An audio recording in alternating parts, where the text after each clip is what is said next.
ABS-CBN may malaking anunsyo bago matapos ang taon.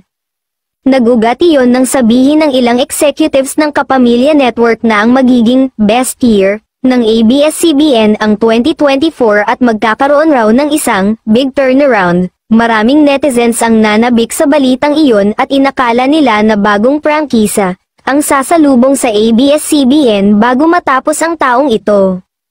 Marami ang umasa sa bagong prangkisa para sa ABS-CBN, ngunit sa ngayon ay hindi pa umano priority ng ABS ang pagkakaroon ng prangkisa. Ngunit kung bibigyan umano ng pagkakataon ang network na mag-apply ng franchise para muli itong bumalik sa telebisyon.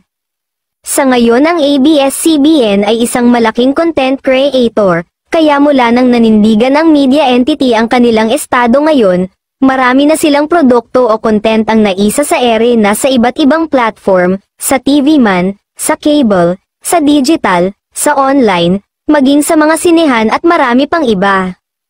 Ang sinasabing big turnaround at best year ng ABS-CBN ay more partnerships at collaborations sa mga malalaking kumpanya, media companies at international projects at ang pagbabalik nito sa dating channel sa All TV.